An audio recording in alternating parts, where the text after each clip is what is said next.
Well, welcome once again. This is the Doctor of Digital, the Doctor of Digital podcast. The purpose of the show is to transform your business and life with education and inspiration. I introduce busy business leaders to trends in business, technology, and marketing to highlight people you should know. Are you tired of pouring time and money into social media marketing with little to show for it? In today's digital age, a strong social media presence is crucial for business success. But navigating the ever changing landscape can feel like trying to hit a moving target. What if there was a way to create a predictable marketing system that consistently generates leads and sales, even in industries that seem challenging to promote? My guest has cracked the code on social media marketing, and he's here to share secrets with you. Meet Wayne Mullins, the dynamo behind Ugly Mug Marketing. In just 4 years, Wayne has led his team to an astounding 340% growth, spearheading over 4,000 social media campaigns. His expertise isn't just theoretical. Wayne has worked hand in hand with hundreds of small business owners and entrepreneurs, helping them cut through the noise and achieve tangible results in the digital realm. From turning strangers into advocates for nonprofits, or making unsexy industries share on social media platforms, Wayne's strategies have proven effective across diverse sectors. Whether you're struggling to make your content resonate or looking to debunk common social media myths, Wayne's insights promise to revolutionize your approach to digital marketing. Get ready to discover the lead generation strategies and competitors hope they never learn. During this episode, we'll do a deep dive into the changes and hot topics of social media, its biggest challenges and growth, and I will leverage the expertise of my guests and how to navigate the unique dynamics of the field. By the end of this episode, you'll be better equipped to know what to do, and I encourage you to contact my guest, Wayne Mullins, leader at Ugly Mug Marketing. With that, I want to welcome Wayne to the show. How you doing today, Wayne?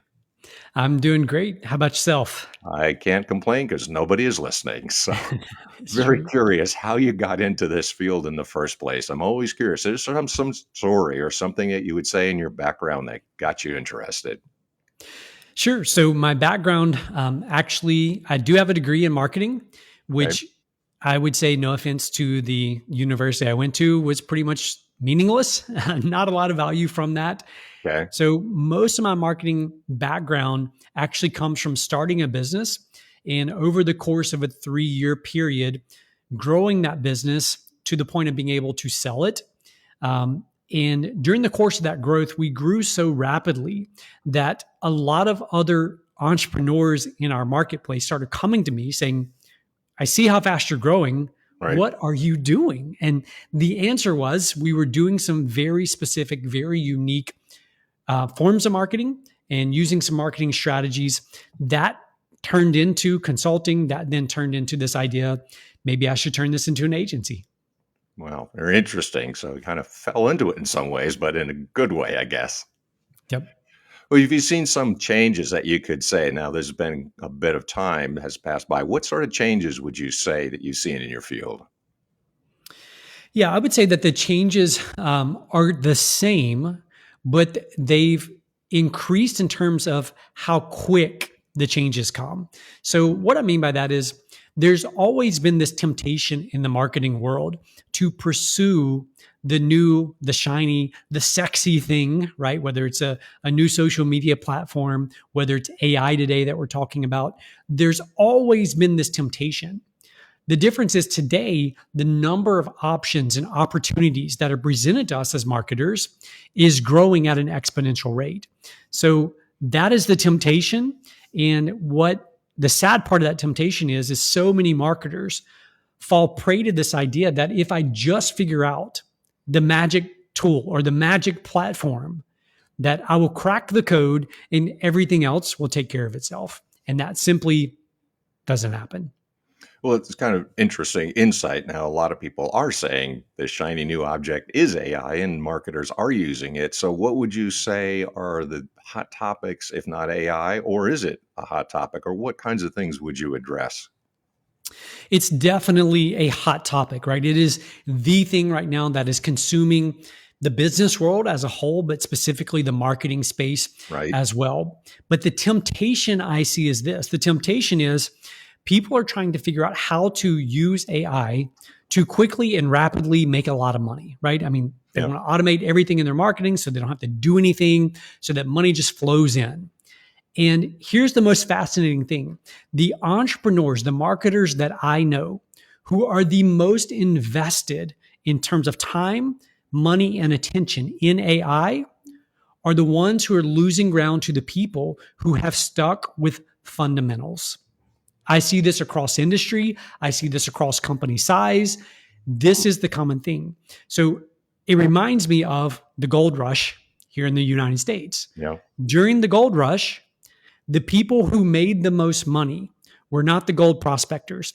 It was the people who sold the tools and the equipment to do the gold digging and the gold prospecting. They're the ones who made the most money. Right now, the people who are making the most money aren't the marketers who are trying to use all these various tools.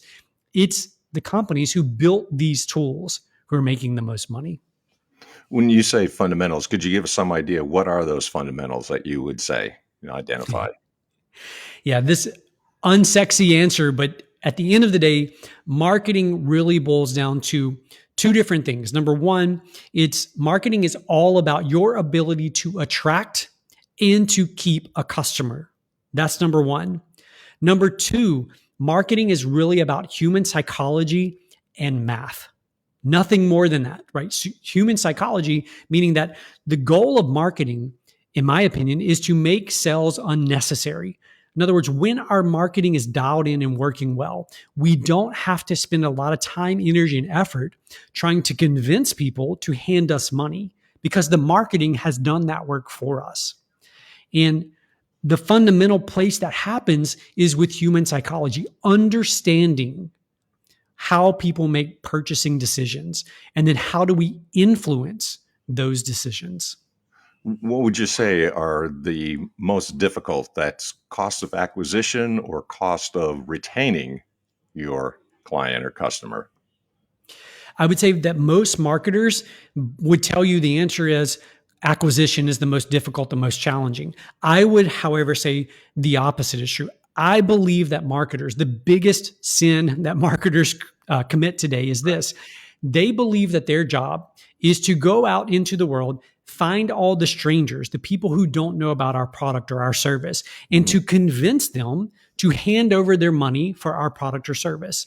Right. Once they get that person to that point, in other words, once they get the person to the point of handing over the money, the marketers then run out and go try to find more people like that to do that process again. We live in a world today where there are 6.4, 6.5 billion people with this device that I'm holding up called a smartphone. Right. That means there's 6.4 or 5 billion people who have the ability in an instant to share with quote unquote their world all about our product or service. And yet as marketers, instead of learning how to turn those customers into evangelists for us, using our skills as marketers, our abilities as marketers to do that, we ignore the customers. We say that's a whole nother department. That's a whole nother thing. That's not our responsibility. And we run back out trying to acquire more customers. The opportunity for marketers today is to hone your skills on turning ordinary customers into evangelists. So it's almost like the customer satisfaction is more important because then they go out with the message and they pull people in from their network into your service. 100%. If you were to survey business owners across the world and you were to say, where do your best customers come from? The answer is going to be word of mouth or referral. That is it. Yeah. 100% of the time, that is where businesses, by and large, get the best customers from. And yet, as marketers, what's our strategy around that? The strategy around that is usually nothing.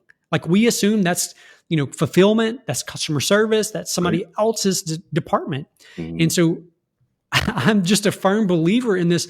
If we took our same skills and abilities that we have as marketers and we applied them to turning these customers into evangelists, our jobs as marketers become infinitely easier.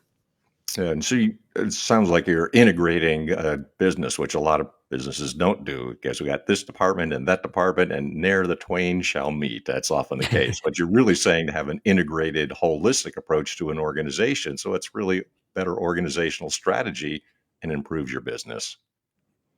Absolutely. So I'm curious then, what kinds of things would you generally recommend? Like these are some ideas which are probably fresh for a lot of people. So what would you recommend, say, a general business owner to be thinking about when they're considering their marketing? Yeah. So if we're going to jump back up to the acquisition side, Okay. what I would say is this: that when we think about social media, the truth is 98% or more, probably 99%, the vast majority of businesses actually don't do social media. What they do is digital media. And the key word is in the semantics around these words, digital versus social. Social media, social means dialogue, it means interaction. Hmm. Digital means to broadcast out digitally, right? It's just the format that it goes out. Most businesses, when it comes to quote unquote social media, they show up and they throw up their message, right? They come up and they just vomit and they spew their messages everywhere. And then they complain that it doesn't work. The reason is social media is designed for interaction. It's designed for conversations. It's designed to be social. But our whole approach and our whole strategies in businesses and organizations is not that. Our whole approach is I want to leverage this tool as a big megaphone versus a telephone where I can dialogue, where I can interact, where I can have these meaningful conversations that then build loyal, long-term customers. It sounds like it's a false way of going about things with social media because it reminds me of what broadcasting used to be, right? So I have a television or I have a radio and I'm broadcasting and I got this broad approach, the shotgun approach. I'm going to somehow hit somebody and it's like the spaghetti thrown on the wall. Something's going to come back, something's going to stick. Yeah, I would say that 100% agree. And I think the difference today is this: that even when broadcast media was a big thing, television, radio, print, when that was the only option we really had as marketers, as business owners, the difference was by default, you had to be more strategic. So part of the reason was that media was very expensive. In other words, if you're going to run a 30-second TV spot during your local news or whatever the program may be, Mhm. it's expensive. It was expensive. Same thing with print. If you were going to run a Sure. half page or a quarter page or a full page ad in your paper, very expensive. So you had to be strategic. You couldn't just run out and say, yeah, put something here, put something there, and let's hope for the best. Today, because social media is perceived as free, right? You can go post today, whatever you want to post on your social media, and in Right. quote unquote, it doesn't cost you anything. But in reality, because we have gone from a strategic approach where we have to ensure that the message works, that we're communicating the right thing to the right audience, Mm. to this other approach, we're now solely tactical. Solely tactical. And it's exactly what you said. It is, we've got this big bucket of spaghetti and we're shoveling it everywhere we possibly can to see what sticks. And the reality is, you talk to entrepreneurs, you talk to business owners, nothing sticks. Right. Nothing sticks because there's no strategy behind it. It's, I know we need to be on social. I know we need to be on Instagram, or I know we need to be on TikTok. Our competitors are doing it. We got to do it. Let's do it. And then we do it. And the metrics we start measuring are not meaningful metrics. We start measuring how many posts did we do this month, right? How many videos did we upload this month? And then if we're slightly more sophisticated, we'll move into, well, what was the impressions? What was the reach? What was the frequency? And again, those are all vanity metrics. Those metrics in and of themselves are completely meaningless, absolutely meaningless. Yeah, it's almost like, well, since I can measure it, then I'm going to say I'm successful because I can measure it, but that's not necessarily the element of success. It's also kind of an interesting insight in that what you are saying is if you're really addressing the people that you want to reach, it's much more humane and human-like because people really are social animals. It's where Aristotle said we're political animals, by which he meant we're social animals. We want to communicate. And you think back of the times during the pandemic where people couldn't communicate, it's pretty frustrating for people. So what you're really addressing is a human need. And if you're a marketer, you got a good service, you are actually giving a person what they actually want or need. Yep. I couldn't agree with that more. And I think the distraction for marketers, for entrepreneurs is this, that we get so enamored by the byproducts of the things that we pursue. So, taking this back kind of a higher level here is you think about it, like if you have a for-profit business or organization, the profits or the revenue that you generate in your business is a byproduct of selling your product or services.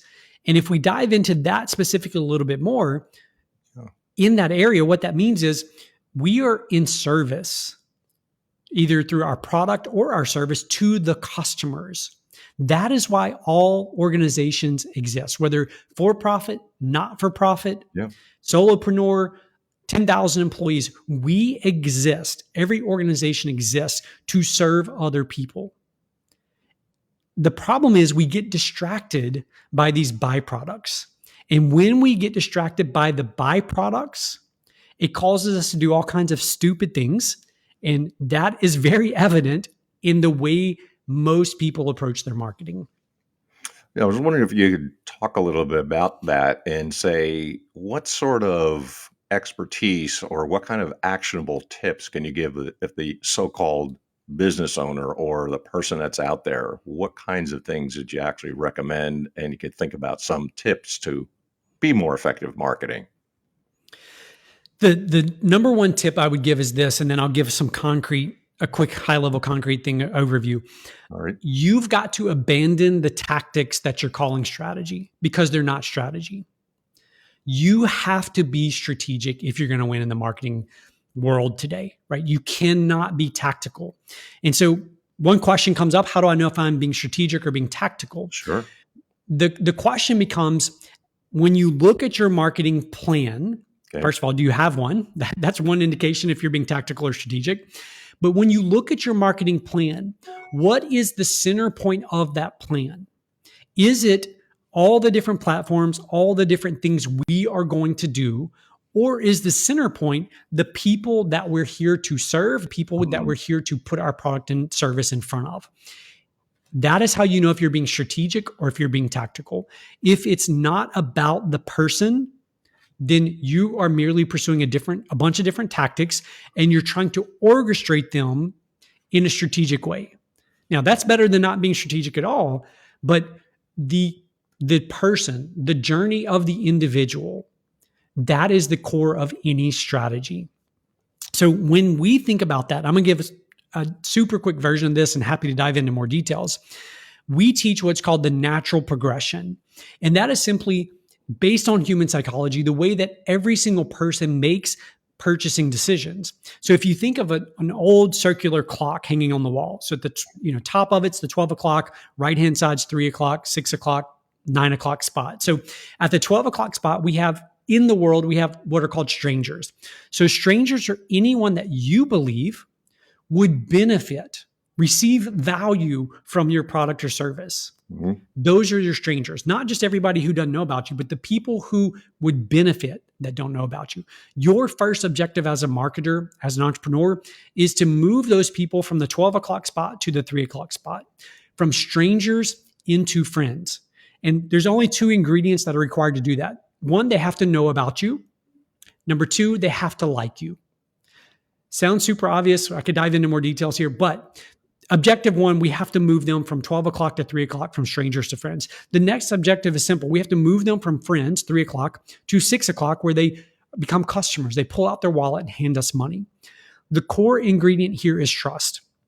You have to ensure that they trust you. But here's the caveat. People do not trust you as a marketer. They do not trust you as a business owner because they know you have a vested interest.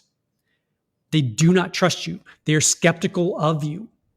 So you have to ensure that when it comes to your marketing and moving people from friends into customers, you have to ensure that you're leveraging other people. You're leveraging what other people say about you.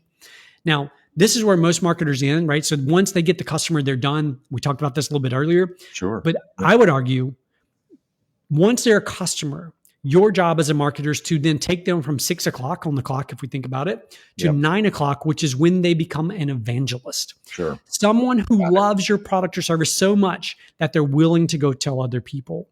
And the core ingredient there is love. And specifically, what that means is you have to ensure as a marketer that your product or service exceeds expectations. You're not going to create an evangelist by merely meeting expectations. It has to exceed expectations. And the only way you can exceed expectations is to first understand what are those baseline expectations.